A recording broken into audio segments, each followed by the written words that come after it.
So keep an eye out for The Starving Artist. Keep an eye out for Jerry documentary Foil. If you see Foil, happening in a room, then you know that's Jerry. He's just an artist. He's an artist, and he'll even take this pen and wrap it in foil. Actually, we should probably do that. I'll write that down. Let's wrap everything in foil.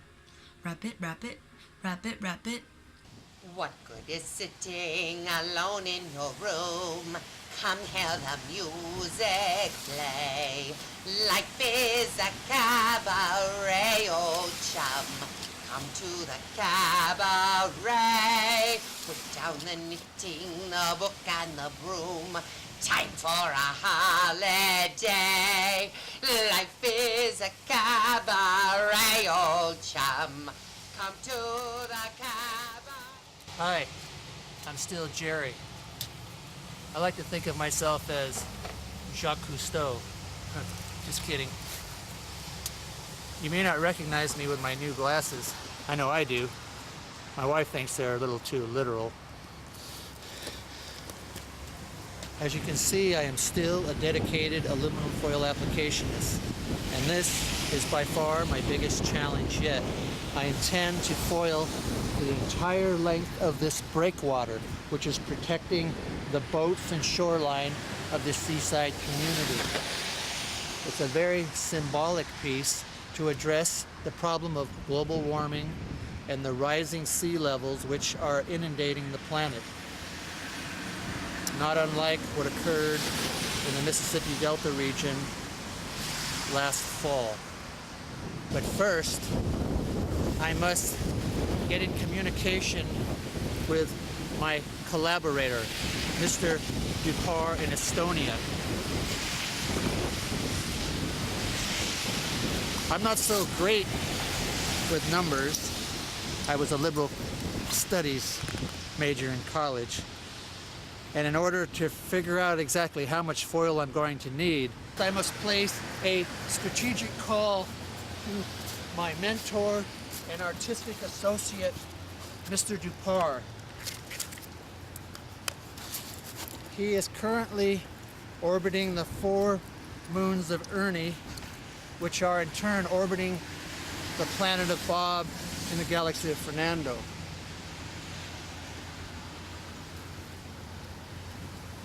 It's ringing.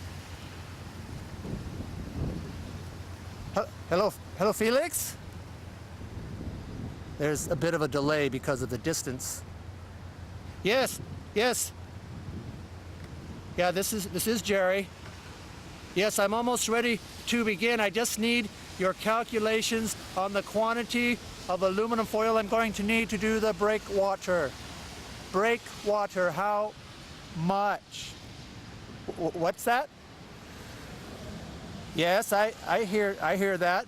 You do? Are you sure? Yeah, yes, of course, I will. Yes. Well, it seems there has been an interesting change of artistic events. My mentor and associate, Dr. Felix, that's not his real name, has determined that our bilateral communication has been intercepted by the NSA. It appears that not only is the government monitoring all telecommunications going in and outside of the United States, but also those interstellar communications. So I've decided to do a very different piece and to address this growing problem. The gods of artistic expression certainly work in mysterious ways.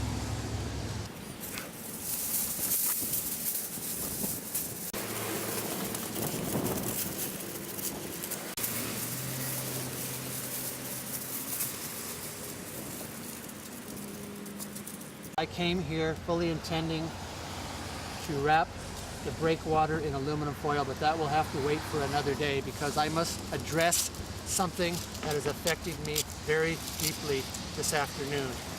The fact that my artistic communications are being monitored by a government agency, and it actually perhaps permanently scared away a very valuable artistic associate from collaborating with me because of his personal paranoia and fear of the powers that be, because who knows what thoughts I may come up with, who knows what projects I may devise, which the government might not agree with, and people will be afraid to coordinate with me. They'll be afraid to collaborate with me, because the NSA, the FBI, Homeland Security will take them away. Now, the average American citizen says, oh, well, that will never happen if you're no physical threat to the people of the United States. Nobody's going to come at you. Oh, really?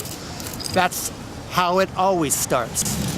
I know what you're thinking. You're thinking, Jerry, aren't you being a little too literal, a little too simplistic in your artistic depiction of what is happening by taking a common coaxial cable and wrapping in aluminum foil, as if the aluminum foil is supposed to symbolize how we are supposed to guard our secrets, guard our thoughts, guard our artistic expression from unnamed and named government sources, like perhaps the NSA, FBI, CIA, IRS, GAO, WTO, NAFTA, and Homeland Security, even FEMA. And you want to talk about obvious? You want to talk about full-blown tchotchke? You want to talk about brain-dead grade B lowbrow art? Yeah, it's obvious. Of course it's obvious. Sometimes you gotta be obvious. I'm wiretapping. Life is a cabaret, old chum. Only a cabaret, old chum. And I love a cabaret. Didn't we learn anything from the last part of the 20th century? Didn't we learn anything from Hitler? Didn't we learn anything from Stalin? Didn't we learn anything from Mao Zedong? Didn't we learn anything from J. Edgar Hoover? Didn't we learn anything from Richard M. Nixon? Why don't you say, hello, George. Hello, Rummy. Hello, Dick. Well, hello, Condi. You may be listening to us, but we're also paying attention to you. And we're not gonna take it anymore.